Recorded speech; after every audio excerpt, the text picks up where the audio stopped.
Hello and welcome to True Crime Rocket Science, the most authentic voice in true crime. In this episode, we're going to deal with 6 things we've learned from the autopsy report in terms of Brian Laundrie, and then 4 things we still don't know. Now, I hope you'll excuse me, it's past 2 o'clock in the morning. I did get someone complaining that the last video wasn't synced, and so to quickly and easily work around that and to make editing easier, I'm simply going to record the script as I go through it. Before we get to that, if you haven't subscribed to the channel, please do. Like, share, leave a comment, and let's get started. So let's begin with 6 things we've learned from this autopsy report. Number 1, Brian Laundrie probably did camp for a few days using his tent. Because his tent was found inside his backpack, some have assumed Brian went to the park and took his own life instantly. It's more likely he was there a few days. That's the first thing that we've learned. Because we know he altered his Spotify on September 21st. It's also possible his Spotify was hacked, but this seems unlikely. The white metal ring found was likely Gabby's and possibly a ring Brian gave to Gabby in lieu of the engagement. The ring is significant because the engagement was no longer on the cards, and Brian likely took his own life because he felt he couldn't live without Gabby. One wonders whether the ring that he had with him was a ring that Brian gave to Gabby and then removed after he took Gabby's life, or was that Brian's ring all along? You can see in this particular image, Brian's not wearing a ring, whereas Gabby is. Number 3, Brian wasn't much of a survivor. Despite Brian bragging on Instagram about walking around barefoot and climbing various rock walls, it seems he wasn't able to survive in the wild for very long, or didn't want to, or both. This corresponds to what many outdoorsmen speculated about while Brian was kind of a fugitive, that very few would be able to last for long out in the Florida swamps in summer. And that turned out to be true, didn't it? Number 4, the firearm Brian used was a Windicator revolver. And you might think, so what? Well, he also took along an additional 2 live rounds. 1 used round of ammunition was also found beside his remains.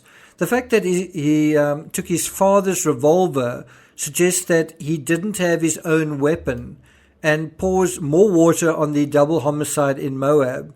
It seems unlikely that Brian traveled in the van with a weapon given the cause and manner of Gabby's death. In other words, it seems unlikely that Brian traveled in the van with his own weapon. Does that make sense?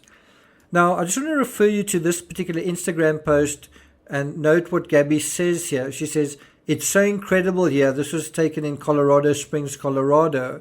She refers to the coffee, the weed, and the views are like a dream.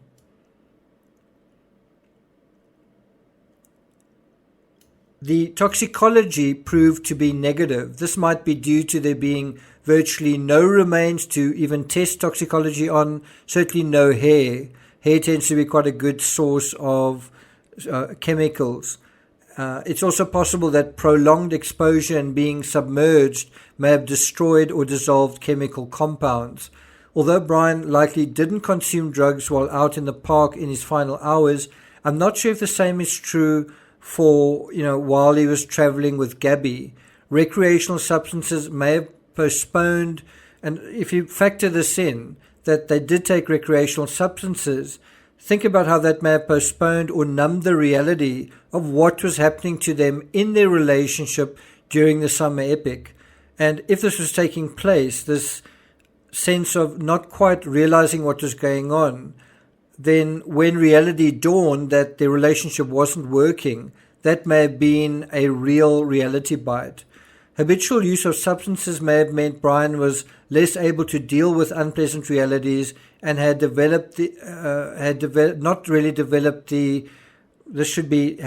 developed the emotional repertoire or proper cognitive strategies to deal with significant disappointment and setbacks. I do think recreational drugs was how both Brian and Gabby dealt with anxiety. They didn't use medication, but I think they did use some substances. And so this particular point, although it's interesting, I'm not sure if it proves that they didn't take anything.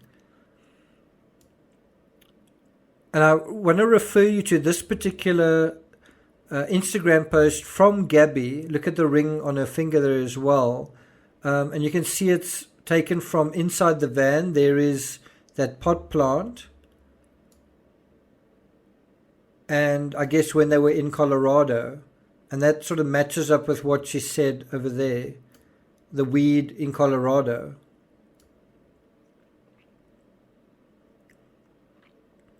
Number 6.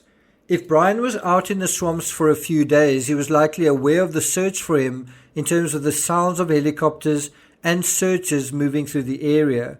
This likely would have made him anxious and afraid.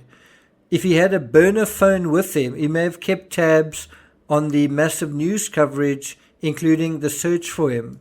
And this could also account for how he changed his Spotify. That is, if he had this burner phone with him. Now we go to 4 things we still don't know. And if you want to add to this list in the comments, you're welcome. First of all, Brian's phone. The police didn't seem to locate a phone with Brian's other belongings. I'm talking about the police didn't seem to find a phone at the campsite, unless I missed something. So while we've solved the mystery of the gun, so people thought, well, where was the gun? Did the gun wash away? Why wasn't there a gun there? Well, we've now solved that mystery. Where it was. It's not clear whether he had a phone with him. If he did have a phone with him, what happened to it? If he didn't have a phone with him, it couldn't have been Brian who altered his Spotify playlist. So who did, if it wasn't Brian? Did Brian ask someone else to alter it?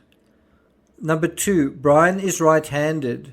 Why did he shoot himself with his left hand? And there's actually a picture of Brian sketching on a particular Instagram post that shows that he's right-handed. So why did he shoot himself with his left hand? One of the best explanations I've seen, I don't think it's a particularly good explanation, but it's the best one I've seen, is that someone said he would have been very nervous, his hand would have been shaking, and then he would have used his thumb to depress the trigger because of the nervousness in his left hand, or to sort of steady his left hand.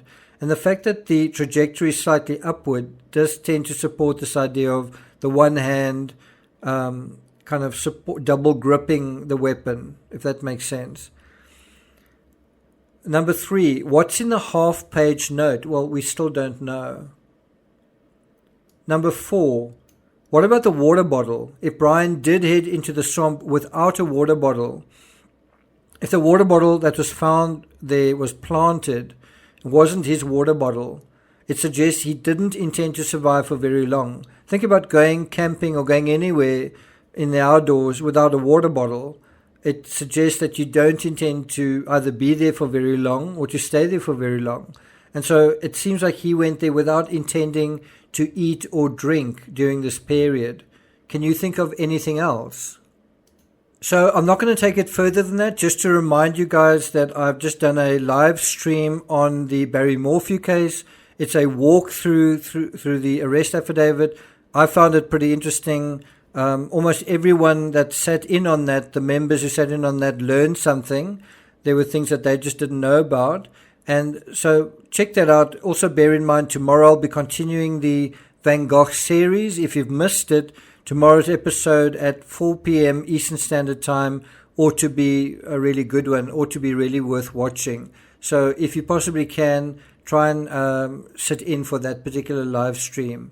Thank you for listening, and I'll see you guys next time.